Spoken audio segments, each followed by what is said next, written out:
While washing my girlfriend's underwear, I noticed a tiny hole on the lace trim. It was a cigarette burn. You'd miss it if you weren't looking close, but I quit smoking over a year ago. With 5 years of smoking under my belt, I knew that scorched yellow ring was definitely from a cigarette. My heart sank. I quit smoking ages ago. My girlfriend doesn't smoke either. So who the hell can explain this? Standing there in the bathroom, holding those panties, my mind started racing. The more I thought, the worse it got. The more I thought, the sicker I felt. Then my girlfriend texted me, "Babe, I gotta work late again tonight.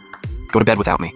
I pulled strings to get Chen Qian this job, an HR assistant at a private company. Easy, low-stress gig. But lately she'd been working late non-stop, coming home almost at 10 every night. I didn't think much of it. Figured she was actually busy. But now, something's definitely off. I held back my anger and replied, "What time you off? I'll come pick you up." "Oh no, don't bother, babe. You know how it is. It's year-end, we're swamped." "I don't even know when I'll be done." I threw on some clothes and headed out. Drove straight to Chen Qian's office. The lights were on. Standing at the door, I could faintly hear voices inside. Was she actually working late? I didn't barge in. Pulled out my phone and called her instead. "I don't feel safe with you going home alone. I'll wait downstairs at your office." "Didn't I tell you not to come?" "It's fine, babe. I'm already downstairs." Her voice on the other end suddenly changed. She sounded flustered. "Wait, you actually came? Why are you here?" "Why?" "To see what you're up to, obviously." I didn't say another word. Hung up and hid in the stairwell. A few minutes later, Chen Qian came out. Behind her was a man in a business suit. They walked to the elevator and wrapped around each other.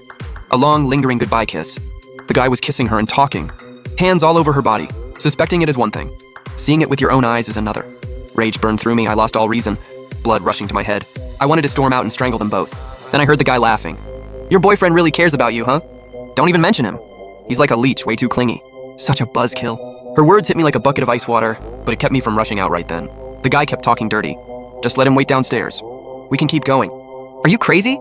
He could come up any second. Last time he called you? Didn't we do it then too? What's there to worry about?" "Oh, you're so bad." "You're the worst." So I'd been part of their little game all along. The urge to kill them both just got stronger. Then the guy's face came into full view. I knew him.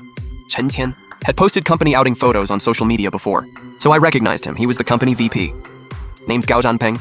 Looked decent on the outside, but knowing full well his employee had a boyfriend, he still pulled this shameless crap. Absolute scumbag. And from the way he talked, he clearly got off on making a fool of me. Treated me like I was an idiot. Suddenly, I didn't want to confront them face to face. If I blew the lid off now, we'd just argue or throw hands. Then I'd break up with Chen Qian. That'd be letting them off way too easy. Before Chen Qian got in the elevator, I snuck a photo of them holding hands. I took the stairs down. Chen Qian was already waiting by the car. I acted like I knew nothing. I thought you'd be a while longer. So I went to use the restroom downstairs. I probably ruined their fun. So she wasn't happy. Chen Qian subtly rolled her eyes. We just wrapped up early. Hurry up and unlock the car. I'm freezing out here. The whole ride, she pretended to be exhausted. Eyes closed, resting. Fine by me, I didn't want to talk either. Because if I opened my mouth, I'd demand why she did this to me.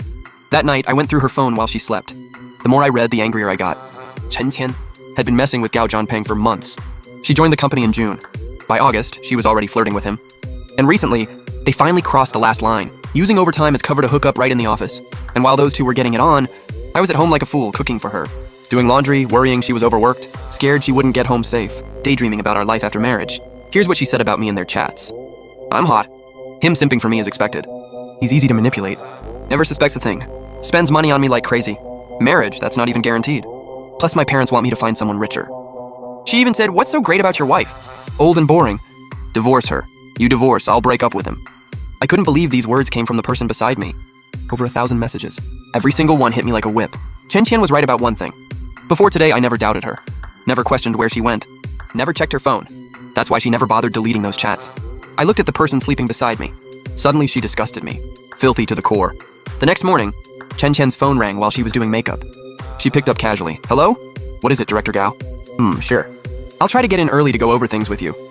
I asked if something came up at work. "Yeah, the boss wants me there ASAP. Can't help it, year-end's always crazy. Probably gotta work late again today." I looked at her bright red lips. And that tight pencil skirt. I pretended to care. "Want me to pull strings and get you a different job?" "I can't stand seeing you this tired," Chen Qian practically yelled. Then she realized she overreacted and laughed awkwardly. "I mean, it's really no big deal. I'm still young. Hustling a bit is good for me. Besides, you already called in a favor for this job. I gotta think about you too, right?"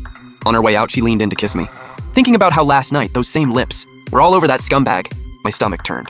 I dodged by pretending to look for something. Chen Qian and Gao Zhanpeng had an arrangement. If I was around during a call, she'd call him Director Gao. If I wasn't around, it was babe, baby, hubby, the works. She even called him daddy in their chats. Imagine how wild they got in private. Gao Zhanpeng obviously called in the morning on purpose, flirting right under my nose. That must have really gotten them off. Fine, if they want to play so bad, I'll play along till the very end. I dug into Gao Junping's background. Turns out this dude not only had a wife, but 2 freaking kids. After his wife had the kids, she quit her job to be a full-time mom. His parents were retired college professors, living nearby, helping with the kids. I hired someone to tail him for a while, and uncovered another secret. He was still hooking up with his married ex-girlfriend. Every time they met, straight to a hotel. Damn. Wife at home holding it down, side chicks flying high on the outside. To everyone else, Gao Junping was the picture-perfect family man. Successful career, living the dream. But in reality, all shine, no substance. What a piece of garbage. But the more dirt on him, the better for me. I gathered up all the evidence. Then I tracked down contact info for him, his family, his ex-girlfriend, and his ex's husband. Gotta love the age of big data. Nobody's got any privacy? One day, Chen Qian lied about working late again. I replied stone cold, okay, don't forget to eat. I'd hate for you to go hungry. You too, babe, make sure you eat. That night, I parked outside their office and used a burner number I'd set up to text Gao Junping's wife. Does your husband always say he's working late? You might want to pay attention. Don't be naive. Sitting there in the dark, someone's having way too much fun with their ex. She called back almost immediately. I declined. She texted, who is this? What do you mean? He had a long-term ex-girlfriend, right? I left it at that. No matter how many times she texted, I didn't reply. For a woman whose entire world revolved around her family, planting just a seed of doubt about her husband was more than enough. I waited calmly in my car. Sure enough, Gao Junping came rushing downstairs. He looked panicked, running toward the parking lot, phone in hand, desperately explaining something. I smirked. Watching him scramble like that was hilarious. Face all scrunched up like he was constipated. Then I saw Chen Qian come out behind him. I hit the gas and bounced. Gao Junping's wife might just be a housewife, but she was no pushover. Her parents ran a local business. She had 2 older brothers, basically spoiled and protected her whole life. Word was she had one hell of a temper. Gao Junping was already shady with his ex. With my little tip-off, if his wife started digging, he'd be done. So this dude laid real low after that. Started coming home on time every day. Stopped sexting Chen Qian at midnight. And that pissed Chen Qian off big time. Like every side chick trying to level up, she looked down on the wife. She texted Gao Junping, what's so great about being bossed around by that hag? She's old and mean. Am I not better than her? Please, how delusional. A married man like Gao Junping, especially one living the good life, keeps wife, kids, and home base locked down, while messing around on the side for fun. Home is home, play is play, crystal clear. That said, I was about to give things a little push. Otherwise, how's the game supposed to go on? To provoke Chen Qian, I did a complete 180 on how I treated her. Arguments, I stopped backing down. I did her so mad her face turned red. Shu Yang, did you just yell at me? You dare yell at me? Yelling's the least of it. Normally I should have slapped you.